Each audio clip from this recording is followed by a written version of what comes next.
From a coup to casting ballots, after months of political upheaval, Bangladesh holds its first general election since the ousting of Sheikh Hasina in 2024. The vote count is underway.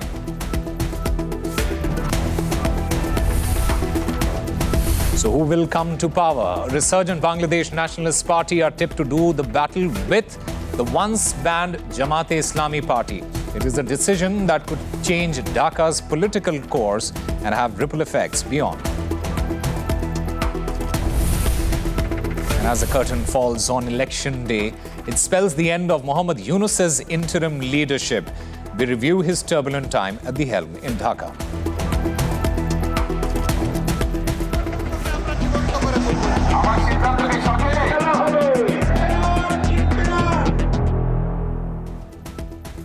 Hello and welcome. You're watching RT India. I'm Osama Shab, live from New Delhi. The high-stakes election in Bangladesh, that remains our big focus this hour. Counting has begun in Bangladesh's landmark national election. It's first since the Gen Z uprising in 2024 that ended the 15-year rule of former Prime Minister Sheikh Hasina. RT's Donald Quarter has been following the big day in Dhaka for us. Here in Dhaka, the mood has been quite positive since 7 o'clock in the morning when we've been out here across the polling stations. We're right now at the Banani school, which has been converted into a polling station where people have come out to support the parties running in the election. This is going to be obviously the first election in 15 years in which the Bangladeshi National Party is participating, as well as the Jamaat-e-Islami party as well. So their supporters have come out in strength to these elections, voting for the parties that they want to support. And this is also not only important because of the parliamentary election, but also because of the referendum that's going on right now. Of course, to make reforms to the country's constitution involving the election process, the independent judiciary. I mean, according to the acting chief of the Bangladeshi National Party, he says that this is essentially a turning point for the country's history. Ensure everyone feels safe in Bangladesh. We cannot leave women behind. Our priority will be to ensure the safety and security of women. It is a turning point, and we are striving for that. People demands change. Their aspirations change, and we also deserve change.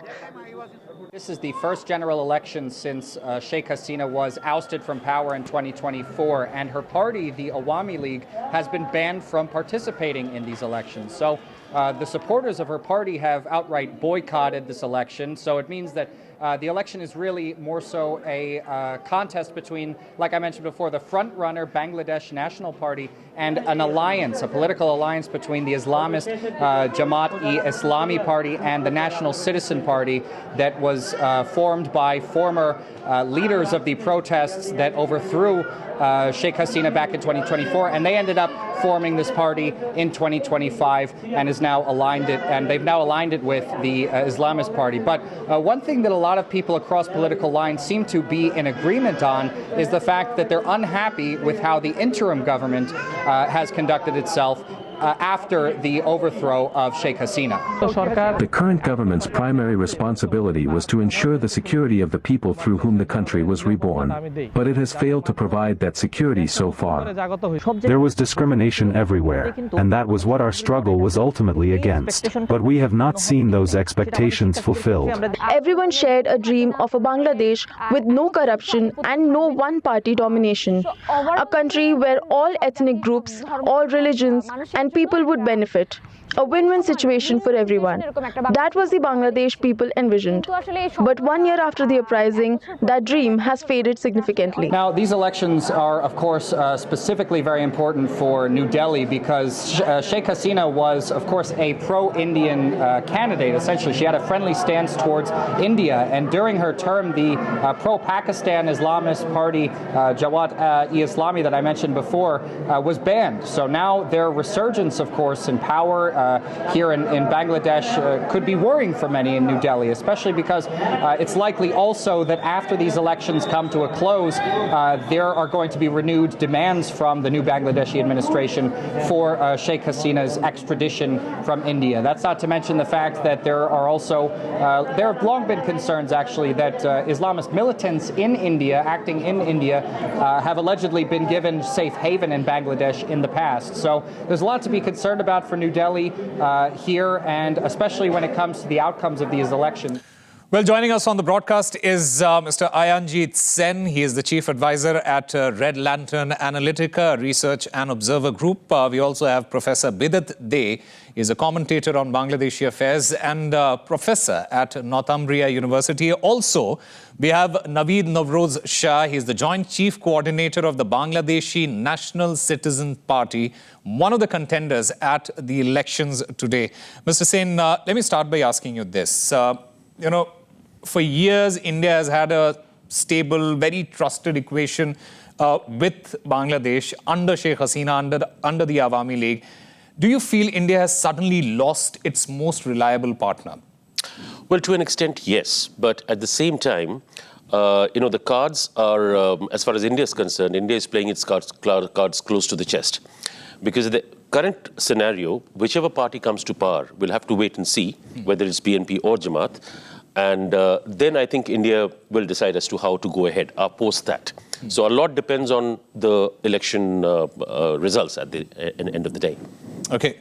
Let me go across to Naveed Navroz Shah. Naveed, your party, it has aligned with the Jamaat-e-Islami. Do you see this as an ideological convergence, or is it just political electoral arithmetic?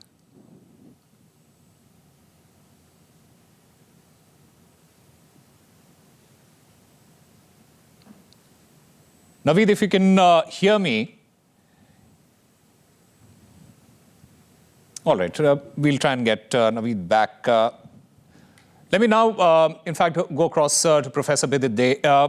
Professor Dey, there is a lot of question. In fact, many questions regarding the legitimacy of the elections itself, because you don't really have the largest party, the Awami League, participating in these elections.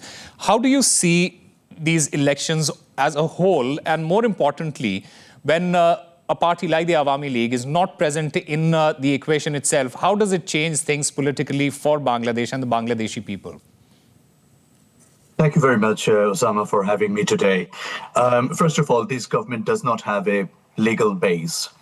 On 5th of August, the government took over, and how the government secured its legal justification and legal ratification, that remains very ambiguous till date.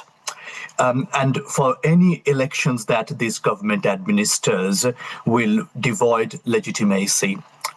Now, coming to the second point is about participation of Awami League. As you know that every country has got a political landscape, and the Awami League in Bangladesh holds the center-left part within the bigger political spectrum, and also the Awami League is assisted and supported by a large number of progressive parties. So without the Awami League and their progressive allies, it's not just about the electoral equation or the number of people going to the polling station. It's also about the electoral debate, the policy landscape, which remain restricted, severely restricted for the citizens. As a result, citizens do not have a wider options to choose from, and also there are not enough discussion and debate about the nature and the characteristics of Bangladesh. So effectively what we are seeing right now, it's a battle between a center-right party and an ultra-rightist party, which is very dangerous for a country like Bangladesh. This entire the upheaval in Bangladesh, it started with the Gen Z uprising, and this time around, Ayanjit Sen, over 5 lakh new voters are going to be casting their vote. They've already done that. What do you feel is the impact of the Gen Z in these particular elections, and especially in Bangladesh? How do you look at the participation of the young people who are voting possibly for the first time? And what do you think is the long-term effect of people, especially the Gen Zs, who are going to be deciding the fate of Bangladesh, especially at such an uncertain time? Well, two things. First of all, I think as far as the Gen Z of Bangladesh is concerned, the way the Yunus administration portrayed it looked that the Gen Z is definitely with them and with the change that they're trying to bring about. But at the same time, if you go on ground from that perspective, I think Gen Z definitely will have a role to play, but it's not going to make or mar from that perspective, because it will have a say, no doubt on that. But it doesn't mean that it's going to rip apart the past and suddenly move into something called Bangladesh 2.0. Not from that perspective. So a lot depends as to actual number of votes being cast. Because remember, till I think 2 o'clock or 1:30 or 2 o'clock in the afternoon, the voting percentage was about 14 points something. And suddenly, while towards the end, it jumped up to close to 50. Yeah. Now, a little bit on that ground, and also in Dhaka, the number of voters, I think, were more votes were cast compared to the number of voters that there are. So that's, I think... that discrepancy is something that we'll have to independently verify. But I also want to talk about the minority factor here. Professor Bidade, when we speak about the minorities and the kind of atrocities that have taken place, especially under the Yunus administration, there have been multiple attacks on especially the minority Hindu community under the Yunus administration. How does a party, say, for example, like the BNP, the Bangladesh Nationalist Party, assure them that, look, you are going to be safe under the BNP? Because that is also one of the major concerns going into these elections, that the minority factor is something that might decide the fate of these particular parties. Yes, there are at least 80 to 100 seats in Bangladesh where minority voters play a significant role in deciding the outcome. And historically, minority voters feel safer with progressive, liberal and secular parties. And in the context of Bangladesh, the reality is that Awami League is the largest secular party, or perhaps the only party who has been consistently supporting secularism and has got the ability to win elections. For BNP, they really have to revamp, they have to repackage, and they have to fundamentally change their philosophies if they are to prove what they are saying. Because in 2001, after the elections, the country witnessed one of the most horrible attacks on minority communities. And since then, we know that BNP has always been siding, up until last year, with Jamaat-e-Islami. Like what NCP is doing now, BNP was doing previously. So BNP historically and philosophically and politically are in close attachment with Jamaat-e-Islami. So it will be a very hard sell that BNP would be supporting and championing minority rights. I do not think so. How many candidates BNP has put forward who are from minority communities? If I'm not mistaken, only 5. Out of their 260 or 270 BNP candidates, only 5 belong to minority communities. That goes to show that BNP has never been serious about secularism. And in an interview, Mr. Fakhrul Islam Alamgir said that they don't believe in secularism. So I think these are very tough days and very sad days for Bangladeshi minorities, that they are thrown into an option between rock and hard place between Jamaat and BNP. None of them have got any sympathy for them, sadly. In fact, we have a representative from the Bangladeshi National Citizens Party, Naveed Navroz Shah.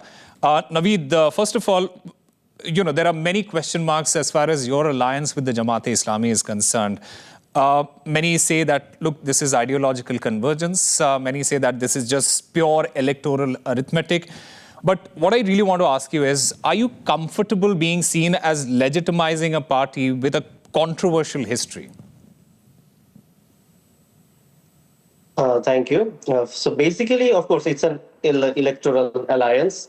So, and we have many examples in the worldwide that the parties who are actually from different ideological background, they also form alliances during election.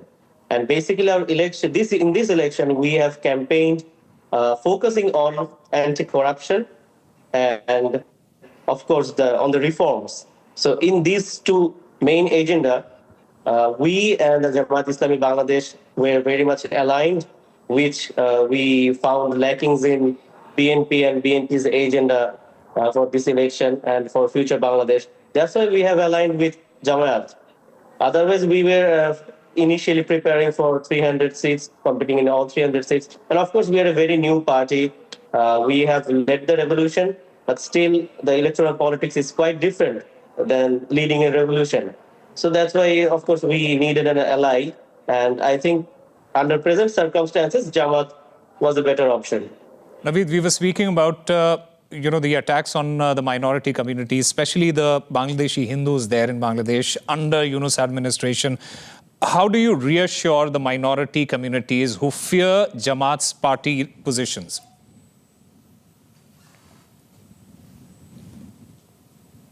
Of course, like we know all those attacks.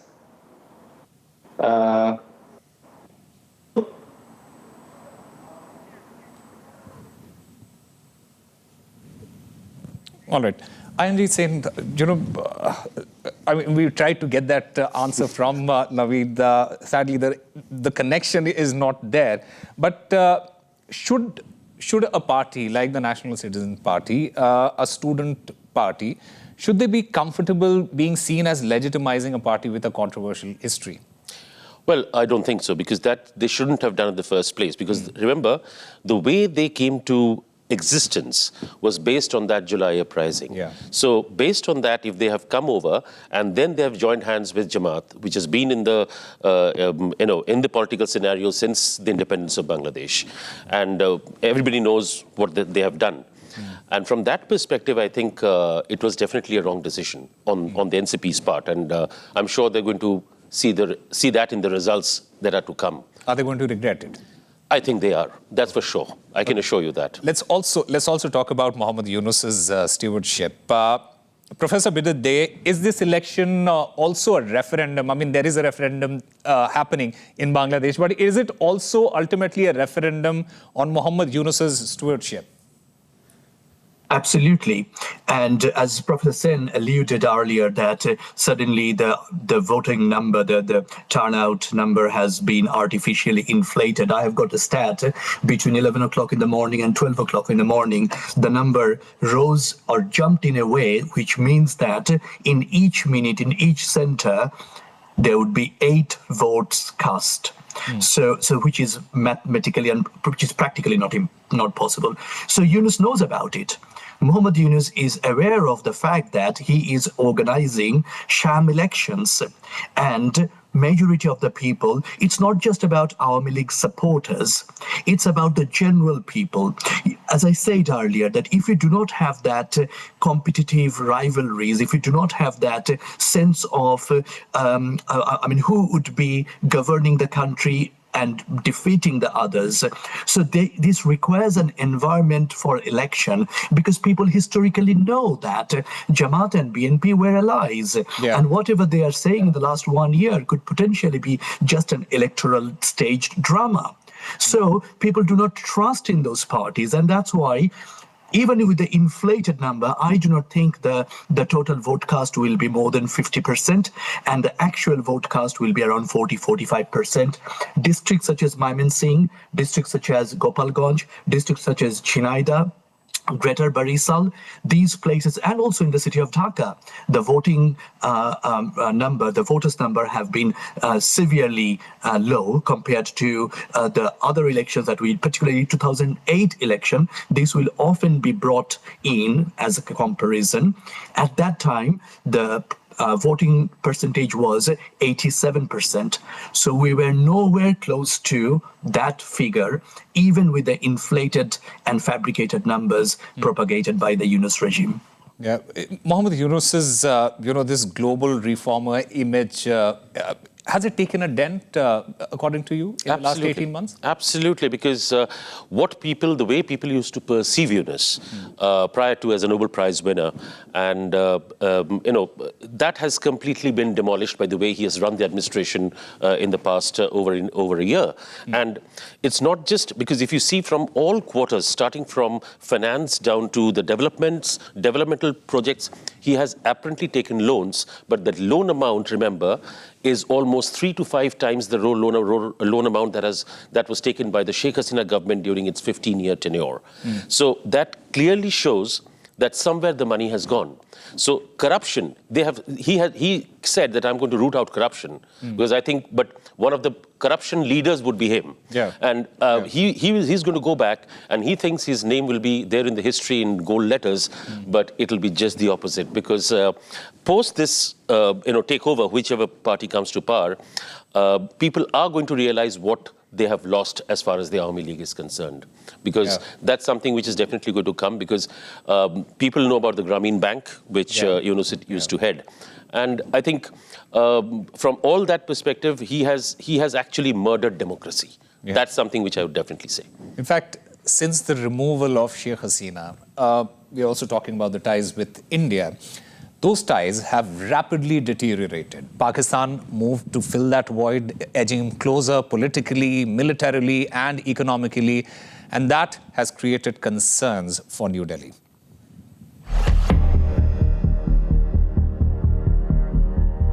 The fall of Sheikh Hasina triggered a dramatic shift in Bangladesh's foreign policy.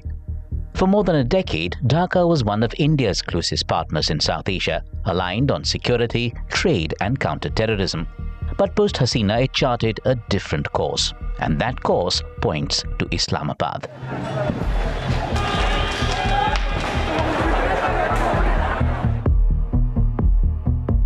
The first sign of an Islamabad-Dhaka rapprochement surfaced in military spheres. Senior Bangladeshi army officials travelled to Pakistan for rare high-level talks. Soon after, structured army-to-army staff discussions were held in Rawalpindi.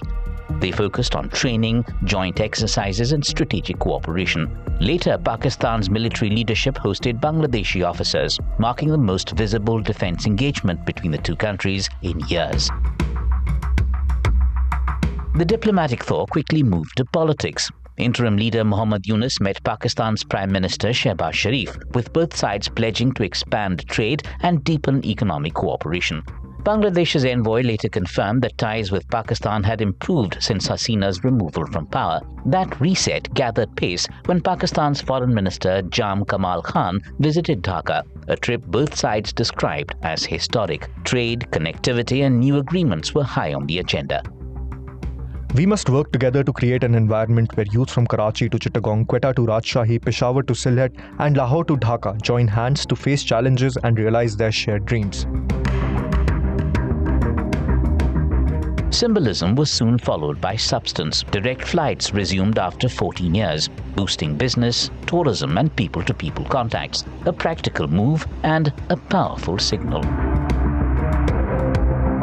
Even cricket entered the equation. When Bangladesh declined to travel to India for the T20 World Cup, Pakistan became its most vocal backer. Bangladesh's cricket board chief Aminul Islam Bulbul flew to Pakistan, urging Islamabad to hold firm over its own participation against India. A sporting dispute with a huge slice of politics. We are deeply moved by Pakistan's efforts to go above and beyond in supporting Bangladesh during this period. Long may our brotherhood flourish.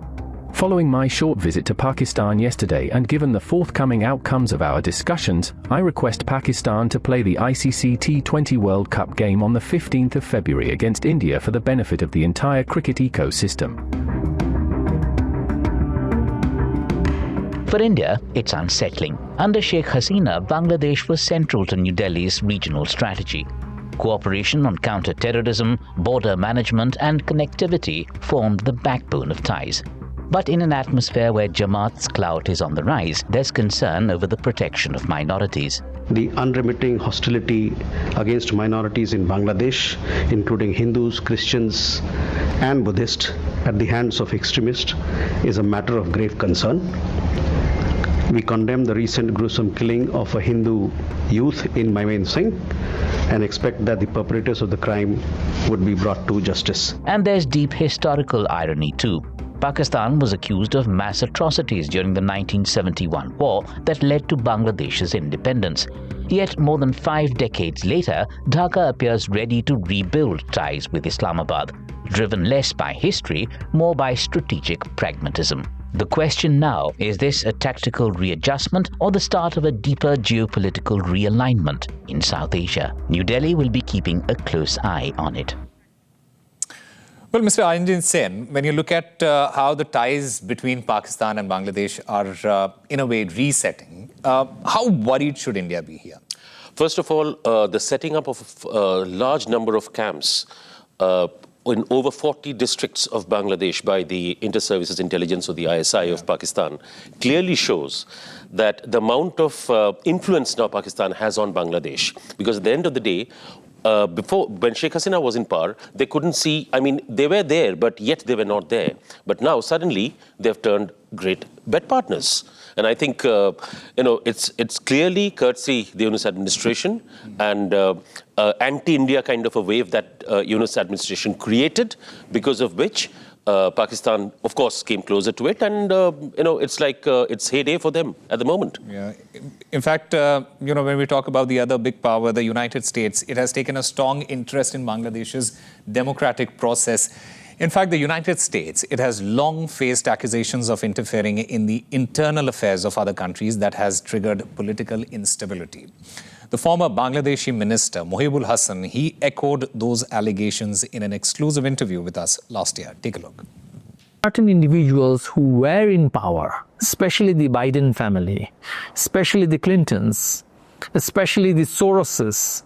So these families who had a nexus with Mr. Yunus, it was their intention, or it was their assistance that was lent to the people there, the rioters. So the State Department, I'm not sure to what extent the whole of it was involved, but certain elements were, of course, involved. As you could see, Mr. Peter Haas, the former envoy to the envoy of the United States, he was suddenly made an advisor of an American company in Bangladesh to keep him inside the country. It was definitely funded by these powerful actors.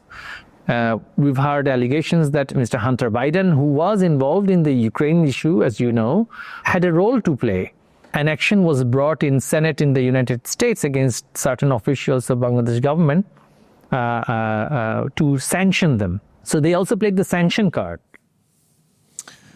All right, Professor Bidit Dey and Mr. Ayanjit Sen, thank you very much for speaking with RT India and sharing your thoughts. In fact, we'll slip into a very short break. More news and updates on the other side.